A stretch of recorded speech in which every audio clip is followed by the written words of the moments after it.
ఓం శ్రీ మాత్రే నమః. Welcome to my channel. ఈరోజు బహుళదశమి.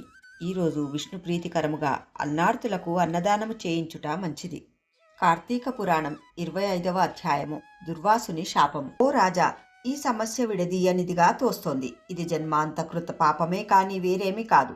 మేమెంత ప్రయత్నించినా ఒక నిర్ణయానికి రాలేకపోతున్నాము. మీకు తోచినట్లు చేయటం మంచిది అన్నారు. ఆ పండితుల మాటలు విన్న అంబరీషుడు వారితో, ఓ ద్విజోత్తములారా, విష్ణు భక్తిని విడిచిపెట్టే కంటే బ్రాహ్మణ శాపం ఎక్కువ కాదు.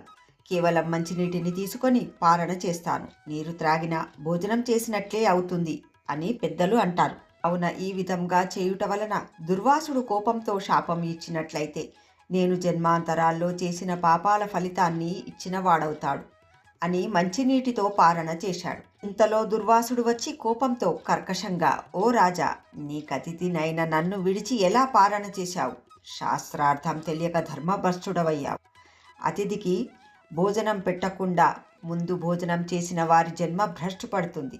అతిథి నిమిత్తం వండిన అన్నాన్ని తిన్నవారు పాపాలు అనుభవిస్తారు. నన్ను అవమానించిన వాడు విష్ణు భక్తుడెట్లా అవుతాడు?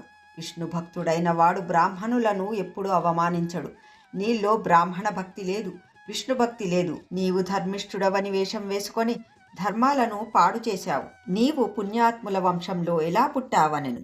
అప్పుడు అంబరీషుడు భయంతో అతనికి నమస్కారం చేస్తూ, ఓ మునీంద్ర, నేను పాపాత్ముడను. నిన్ను శరణు వేడుకొనుచున్నాను. నన్ను కాపాడు. జ్ఞానం లేనివాడను.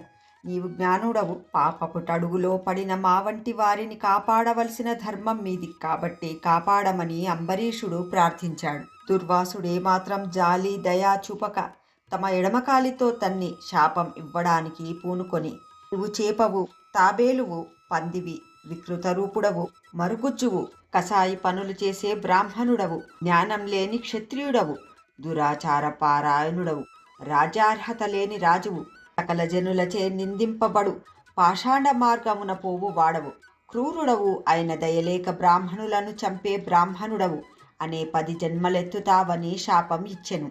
కాకుండా కృత్య అనే శక్తిని సృష్టించి అంబరీషుడిపైకి పంపించాడు. అది చాలా వేగంగా అంబరీషుడిపైకి వస్తూ ఉంటుంది. దాంతో ఇలాంటి పరిస్థితుల నుంచి తనని ఆ శ్రీ మహావిష్ణువే కాపాడాలంటూ అంబరీషుడు శ్రీమన్నారాయణుని మనసారా వేడుకుంటాడు. ఇంతలో భక్తవత్సలుడైన శ్రీ మహావిష్ణువు తన భక్తులను కాపాడడం కోసం తన చక్రాయుధాన్ని వదిలెను.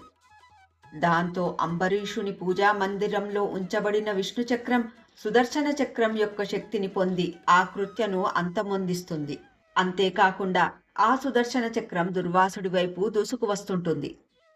మంటలతో కోటి సూర్యప్రకాశమానంగా వెలుగుతున్న ఆ చక్రాన్ని చూచి దుర్వాసుడు భయంతో కంపిస్తూ తన ప్రాణాల్ని కాపాడుకోవటానికి పరుగు పెట్టడం మొదలు పెడతాడు.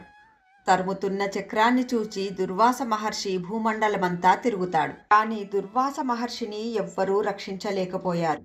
ఇంద్రుడు మొదలైన ద్వారపాలకులు, వశిష్ఠాది మహర్షులు ఏమీ చేయలేకపోయారు. దాంతో ఆయనకి విషయం అర్థమై అక్కడి నుంచి పరుగులు పెట్టుకుంటూ బ్రహ్మదేవుడి దగ్గరికి, పరమేశ్వరుడి దగ్గరికి వెళ్ళి తనని కాపాడమని అడుగుతాడు. సుదర్శన చక్రాన్ని నిరోధించే విషయంలో వారు అనాసక్తిని చూపుతారు. దాంతో దుర్వాస మహర్షి వైకుంఠానికి వెళ్తాడు. ఇది స్కంద పురాణాంతర్గత కార్తీక మహత్యమందలి 25వ అధ్యాయం సంపూర్ణం. తిరిగి రేపటి అధ్యాయంలో మళ్ళీ కలుసుకుందాం. నమస్కారం. Thank you.